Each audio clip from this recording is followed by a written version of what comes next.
They all thought I was just off in my own little world, messing around with code while real life was happening.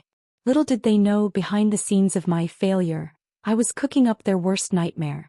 At 35, with a smile I'd practiced in the mirror to look totally unbothered, I was Ophelia. Not the Ophelia of sad songs or Shakespearean tragedy. I was Ophelia of the family. That family. The one whose doors swung open at pretty much any tech negotiation table, except apparently for the person watching it all from the inside. While my siblings Victor and Clara were soaking up the spotlight at conferences and gracing the covers of industry magazines, I felt like the shadow in the corner, the one who just played on the computer. That nickname, whispered with a condescending giggle, was the soundtrack to my existence among them. Before we keep going, quick heads up. Tell me in the comments where you're watching from, and go ahead and subscribe, it helps the channel out a ton. Thanks. Our family gatherings were always a flawless performance. A front of unbreakable unity, a parade of achievements stretching back generations. My dad, a man who seemed born to give speeches on pulpits and in auditoriums, always found a classy way to slip in, and Ophelia is, developing her personal projects. The calculated pause between words, the slight eyebrow raise, it was almost as humiliating as the awkward silence that followed. My personal projects. My freelance cybersecurity work, my obscure research into complex system vulnerabilities, were treated like the eccentric hobbies of a kid who just wouldn't grow up. Victor, with his slick tie and young executive vibe, always lobbed a snide joke about the day the digital world needs an architect, and Ophelia will be the saving hero, followed by a forced laugh that echoed artificially through the room. Clara, the youngest and most rational of the three, would offer me career advice with every toast. You really should try traditional consulting, Oph. It has so much potential and you have such a different mind. I felt the pressure like a tight knot in my stomach, constant suffocating. My phone was constantly buzzing with emails from my dad summoning me to talk about your future, which I knew without a shadow of a doubt would end with him telling me yet again to get a real job and stop wasting time. My mom's silence was even heavier than their words. She'd look at me with a sadness in her eyes that seemed to ask, "Why can't you be like your siblings?" It was a subtle but constant humiliation that isolated me and pushed me further into my own universe. But their perception of me as a failure and oddball was actually my biggest, best-kept advantage. While they were busy chasing the limelight and media headlines, I was diving deep into the digital shadows, honing my secret skills. They believed I was just frittering away my time, that I was plummeting into a bottomless pit of uselessness. Little did they know that every playing on the computer session was meticulous study, deep exploration, the careful construction of each piece of a much larger puzzle they could never even begin to fathom. Lately, anxiety had a new name, the big annual Tech and Innovation Conference. That event was the family's main stage, the epicenter of all their glory and the peak of their ambitions. This year it would be even more crucial. My dad was set to announce a multi-billion-dollar merger with Aegis Corp, an industry giant, solidifying the empire the family had built. It was the culmination of everything they had achieved, and I was the obligatory guest, the silent reminder that not everyone was part of the perfect facade. I felt like any minute now something big and uncontrollable was about to blow up. And my gut, the one they always ignored, told me it wouldn't just be the merger making an impact. I just didn't know the explosion would be on their stage and the spark would come from where they least expected it. My passion for computers and code popped up early, even before I could grasp how huge a gap it would create between me and my family. While Victor was pushed to play piano to impress guests and Clara got etiquette lessons for business dinners, I'd sneak off to the dusty attic, fascinated by circuits and the cold logic of machines. It was a weird hobby, an eccentricity of Ophelia's they preferred to ignore.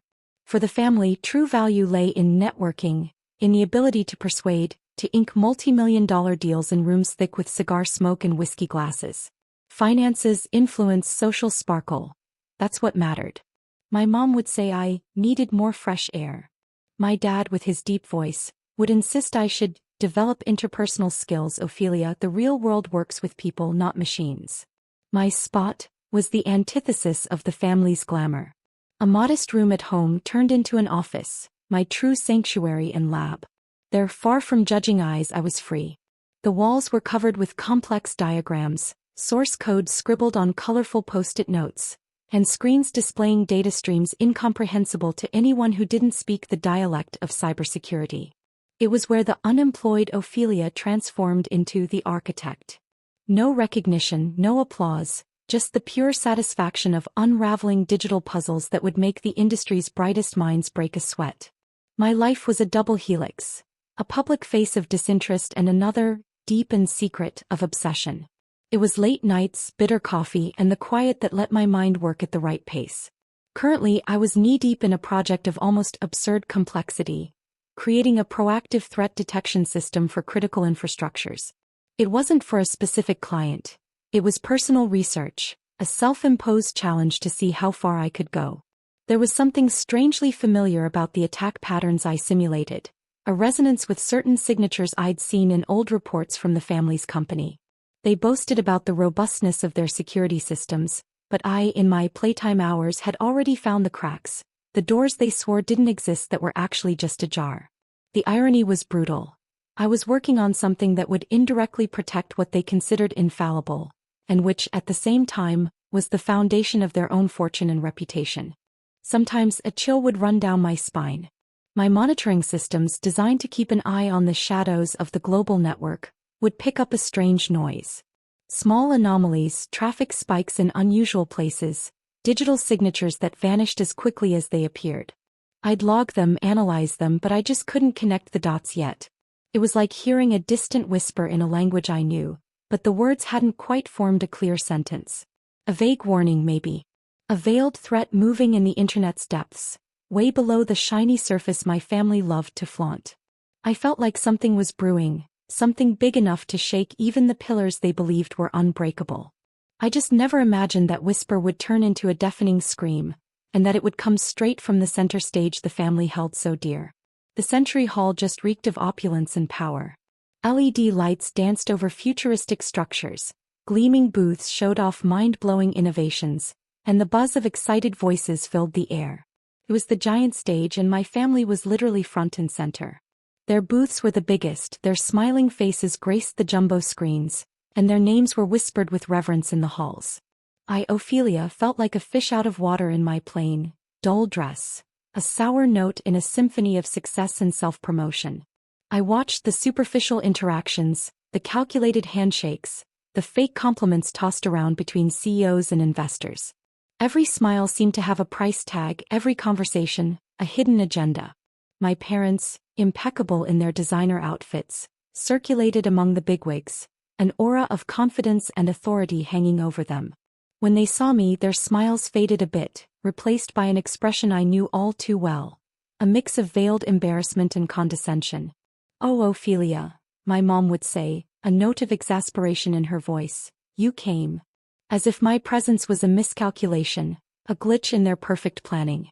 Victor, with his air of self-importance, would give me a hurried pat on the back before excusing himself, saying he had a million connections to make. Clara, always the more practical one, would hand me a company brochure and suggest I try to understand a bit of what goes on around here.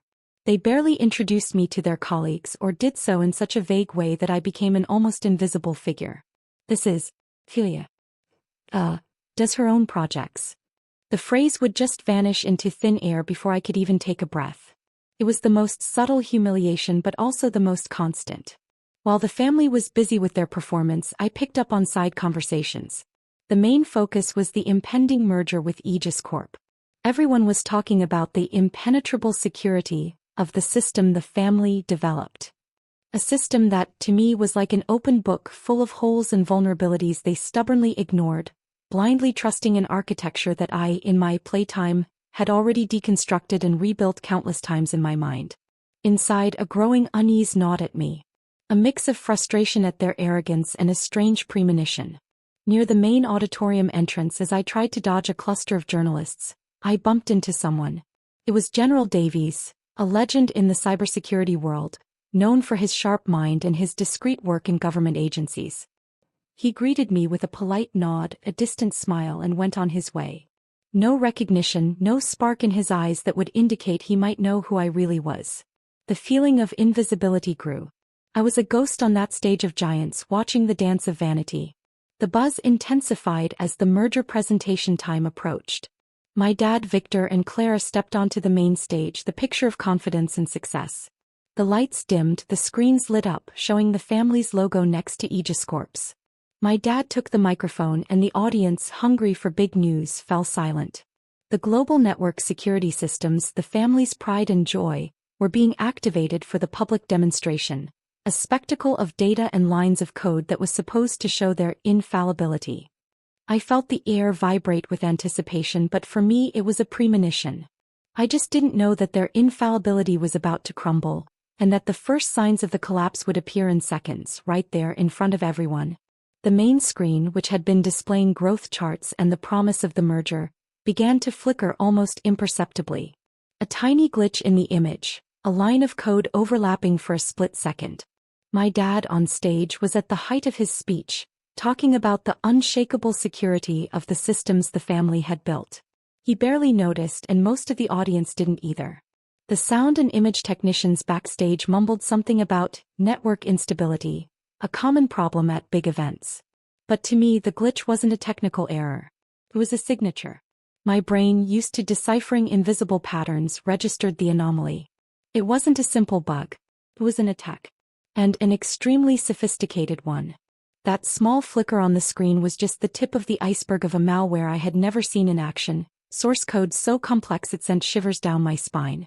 It was something that I, the PC tinkerer, could recognize, but they, the industry giants, couldn't. The irony wasn't lost on me. Time seemed to slow down as my dad continued his triumphant speech, oblivious to the silent enemy that was already infiltrating his empire. I tried one last-ditch effort. Victor, my brother, was near the stage adjusting the microphone.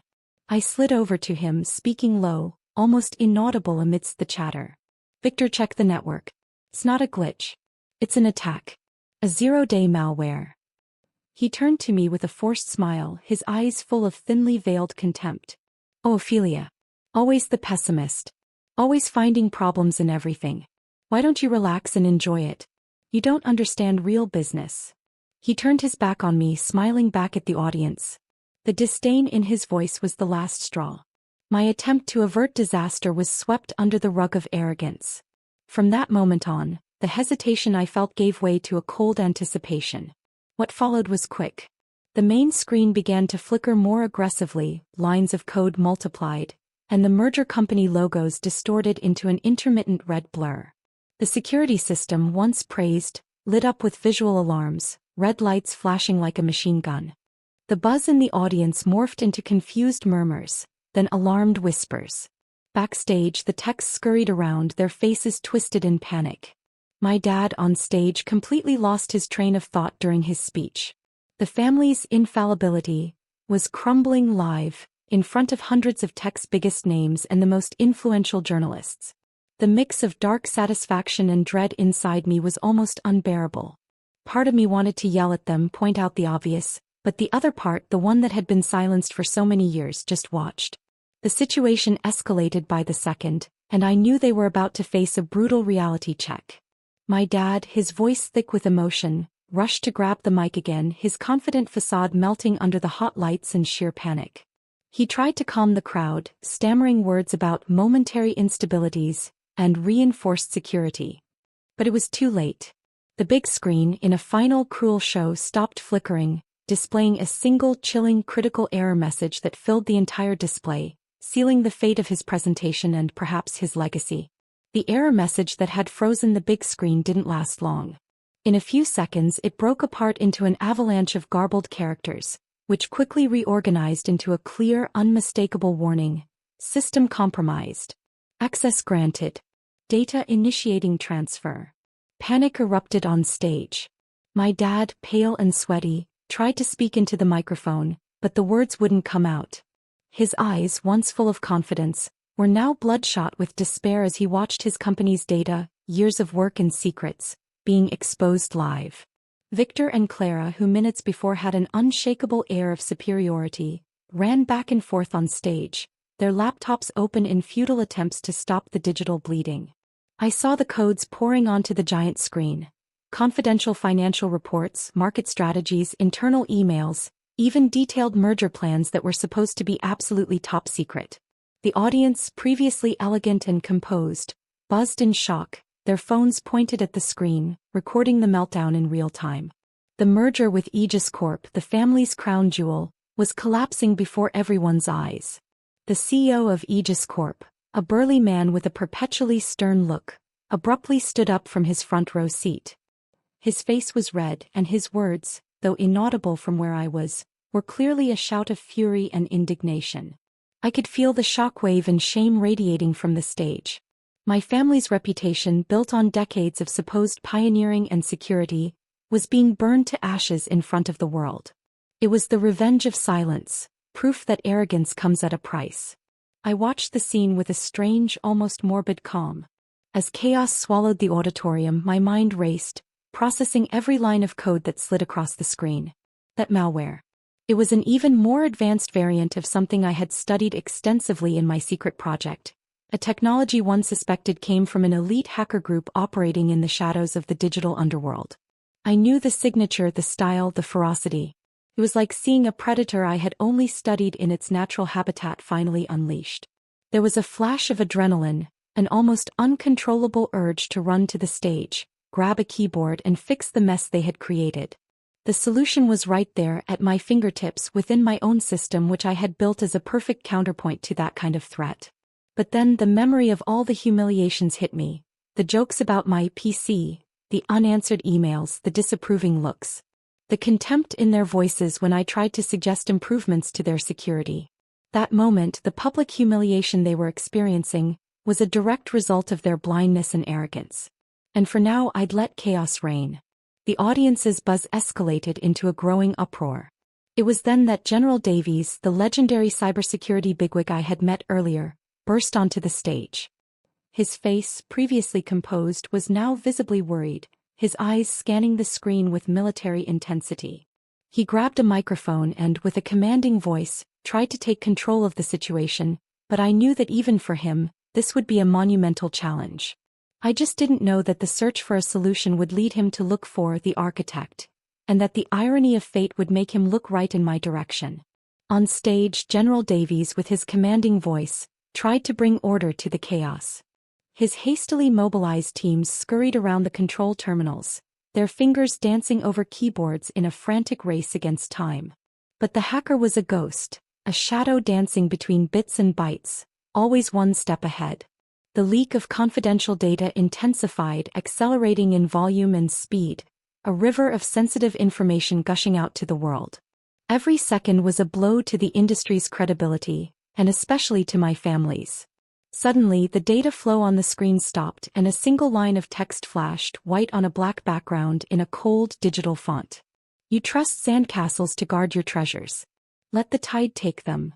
A mocking, pre-recorded, distorted laugh echoed through the auditorium, amplified by the speakers, and then the leak resumed even more aggressively. It was a public humiliation, a declaration of digital war. The fragility of their systems was being exposed with surgical cruelty. General Davies slammed his fist on the table in front of him. His expression, previously restrained, was now one of pure frustration and despair. He looked at the audience, his eyes searching for an answer amidst the panicked crowd. This isn't a common attack, he declared, his voice tense. This isn't just some run-of-the-mill cybercriminal group. This has the signature of a singular mind. A mind that understands security architecture in a way that's unparalleled. He paused, the microphone crackling, and then came the phrase that made my heart stop for a second. We need the architect. Only the architect can stop this. My pseudonym. My heart pounded, a drum beating against my ribs. It was the first time I'd heard my secret name uttered on a public stage, and in such a desperate context. The irony was overwhelming. Years ago, when I, still in college, tried to pitch security ideas to the family business, innovative insights that could have prevented exactly this kind of disaster, I was brushed off.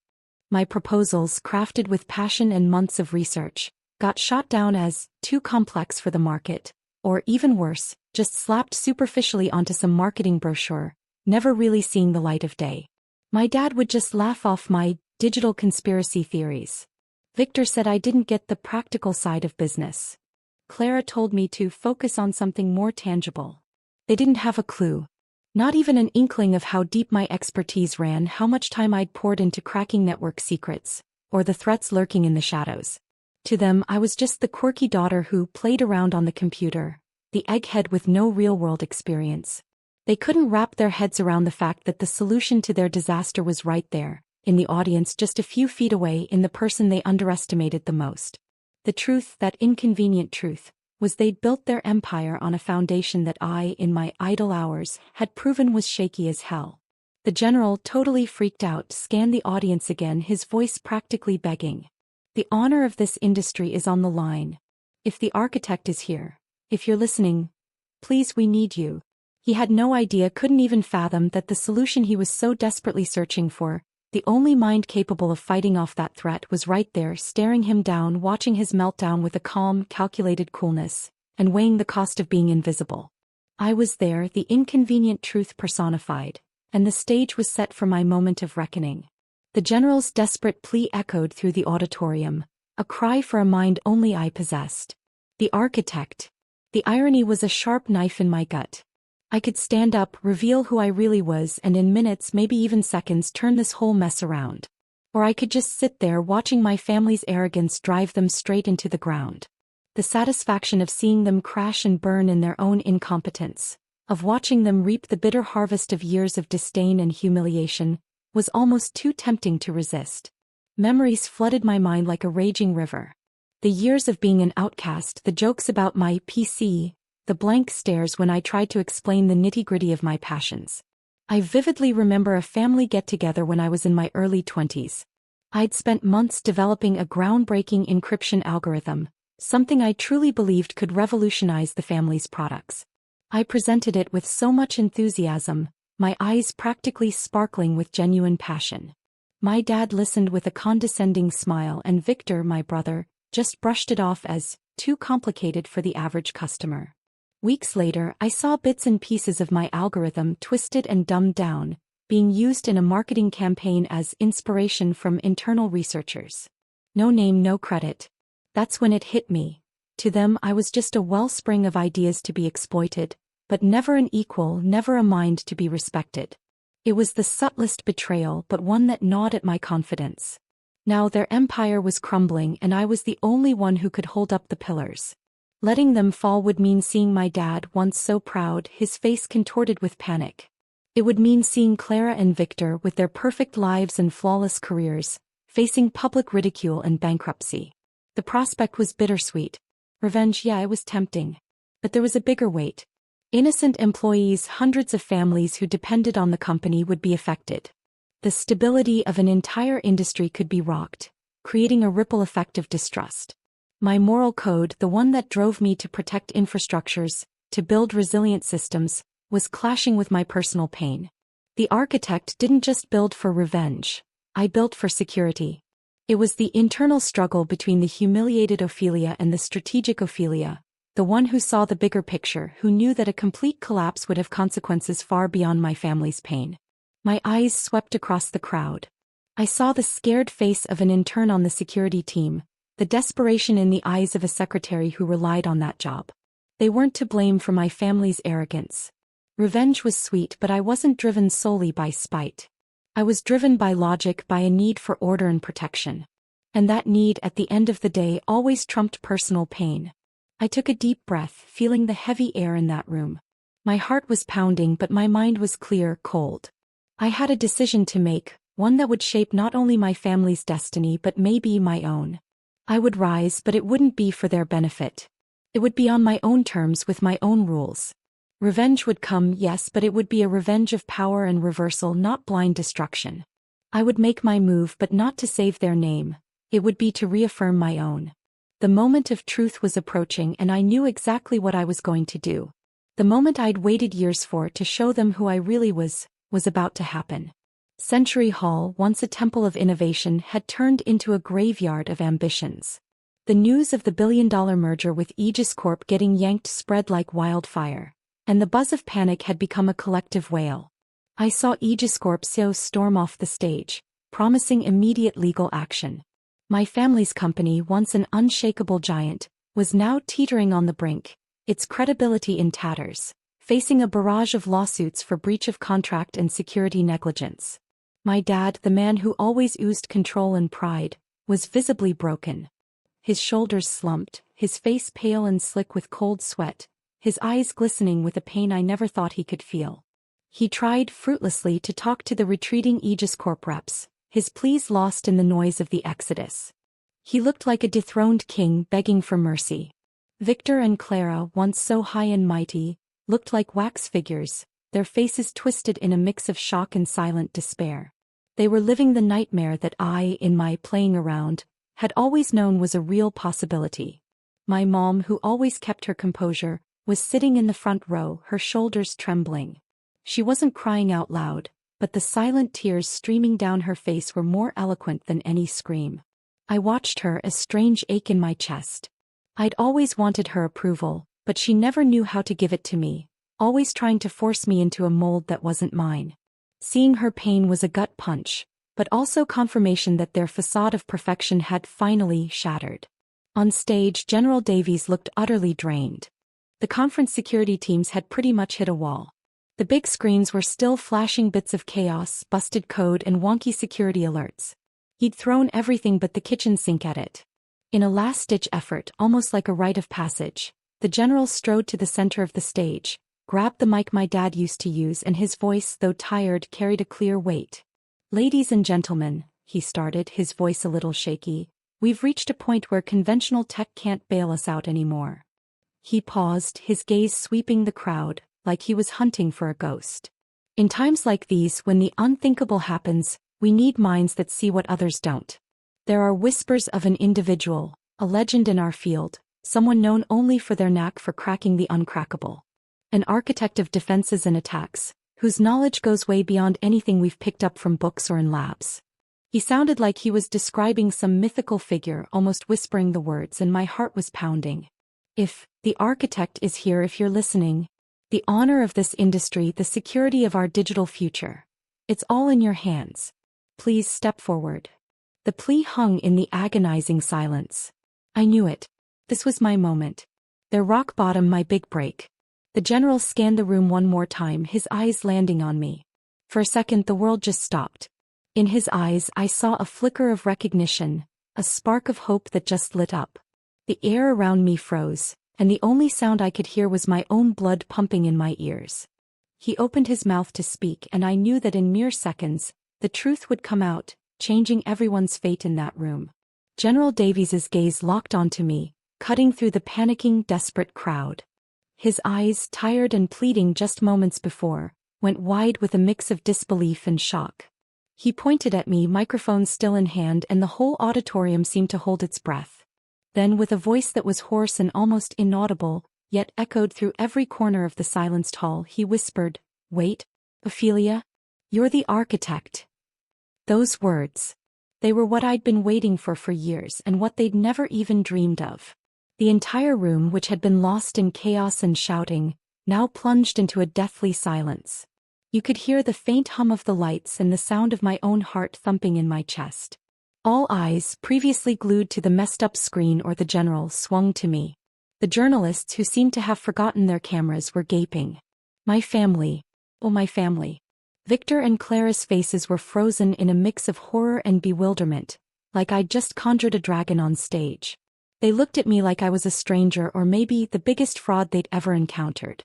My dad especially was a blank slate of disbelief.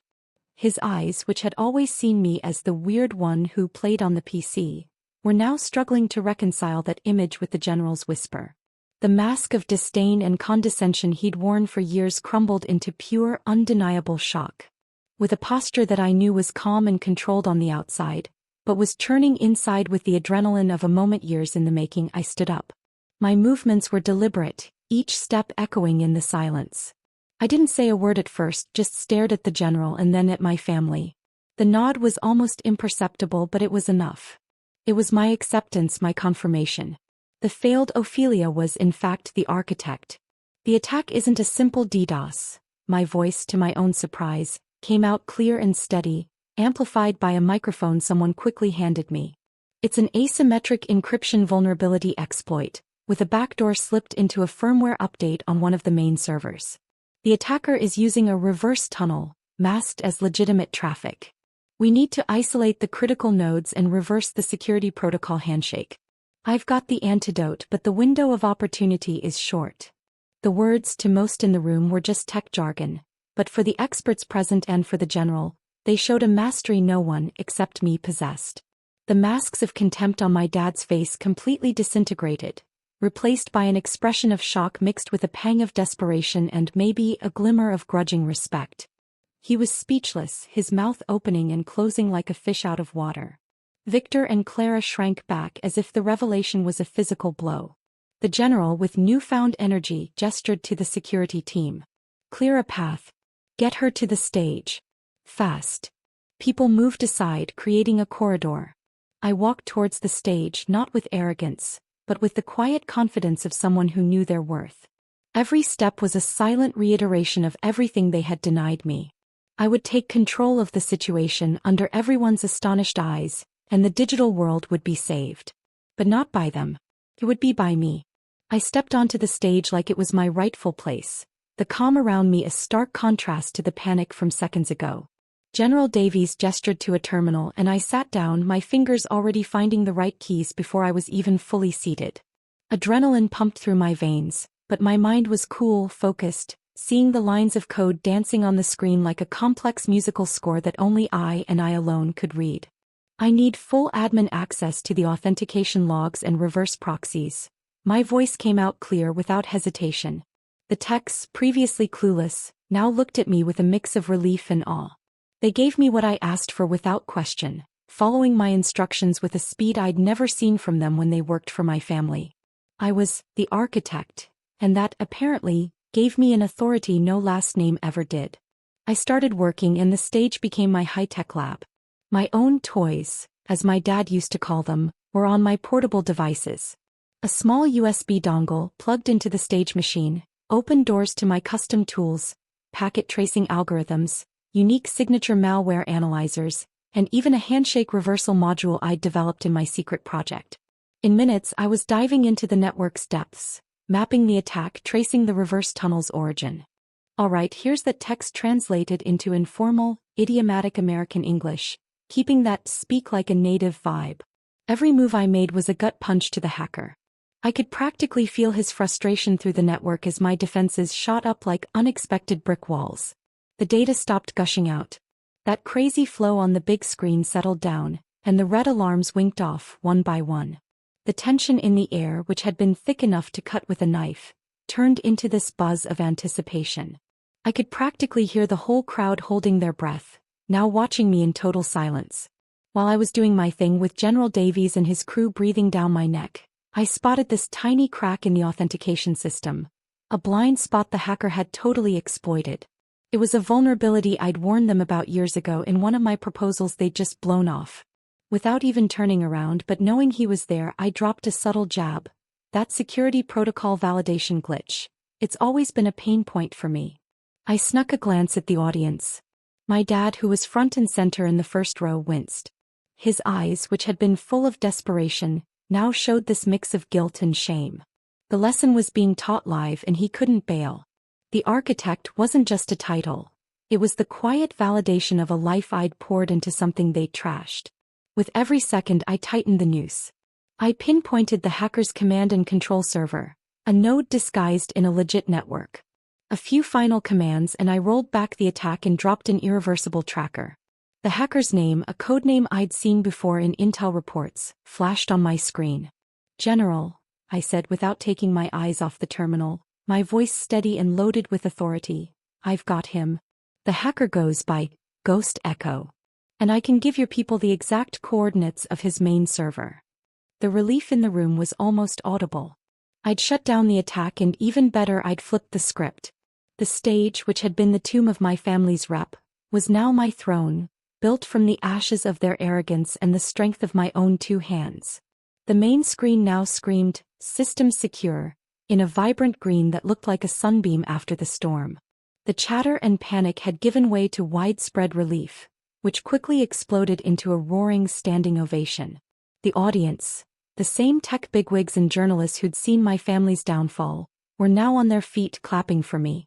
The applause was deafening, echoing all around, and I felt this weird warmth in my chest, a mix of satisfaction and the exhaustion of a job well done. General Davies, with a grateful smile that lit up his face, shook my hand firmly. He grabbed the mic again. "Ladies and gentlemen," his powerful voice boomed, "you've just witnessed not only the containment of one of the most sophisticated cyberattacks in history, but also the unveiling of one of the most brilliant minds of our time. The architect. A silent force who, thankfully, isn't so silent anymore." He turned to me, his gaze serious and full of respect. "Ophelia, on behalf of Global Digital Security, I'd like to offer you a leading position in my organization.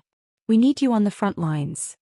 The offer was public, undeniable, and a recognition I never imagined I'd get from such a prominent figure. It was my moment, my absolute peak. I stepped off the stage, feeling everyone's eyes still on me. The crowd was still clapping, some trying to get closer, whispering compliments and asking for my contact info. But my eyes were locked on one spot, the front row where my family was. The euphoria of the auditorium didn't reach that little island of awkwardness. Victor and Claire tried to come over. Their faces, which had been full of scorn, were now twisted in a mix of forced admiration and deep discomfort. "Ophelia, you were incredible," Victor stammered, his voice hoarse, reaching out for a handshake he'd never bothered to offer before.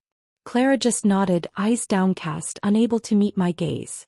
There was no more mockery, no air of superiority. Just a heavy silence and a reluctant admiration they didn't know how to express. My dad.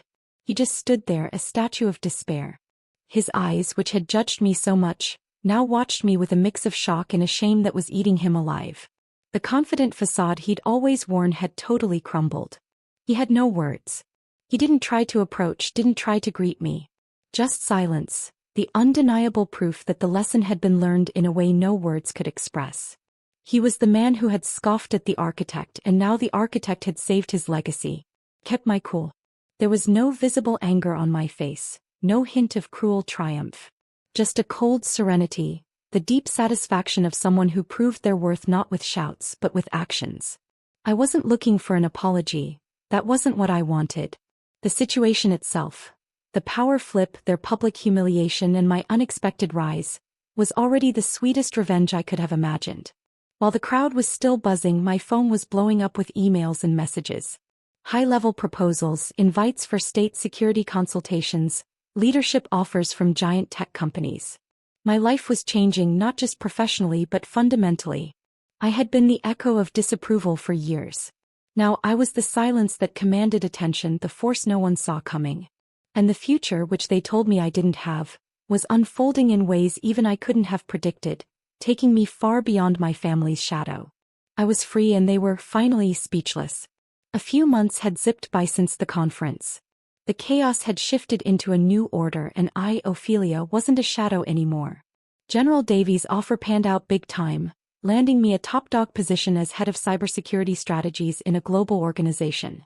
A role that put me at the forefront of worldwide digital defense. I wasn't just messing around on the PC anymore. I was shaping the future of digital security, leading teams, setting policies, and tackling threats on a scale that used to only exist in my wildest dreams. My tools, once toys, were now cutting-edge tech protecting nations and corporations. I wasn't hiding anymore. The identity of the architect was publicly recognized now, and the respect I got was palpable in every meeting, every event, every handshake. It was a weird feeling, this switch from ghost to main character, but it was liberating. I didn't have to prove anything to anyone anymore except myself. My family's company, by some miracle, managed to bounce back from the conference disaster. Their image got totally trashed, of course, and that merger with Aegis Corp never happened. But funny enough, their survival was actually tied to me. The architect had saved the industry's rep, and some of that good vibes by osmosis rubbed off on them. Their perfection had been shattered, but my heroic move was the new story that somehow kept them afloat. The daughter they looked down on was now their invisible anchor. A few weeks back I had a final chat with my dad. He invited me to his office, a place I never felt welcome in. He looked visibly older, his shoulders still a bit slumped from the humiliation. For the first time he looked me in the eye without that condescending smirk, no pride mask. His voice was humble, respectful.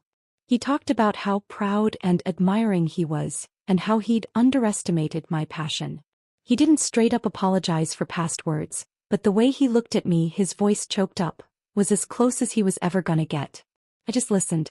There wasn't any anger in my heart, no need for some late-game acknowledgement.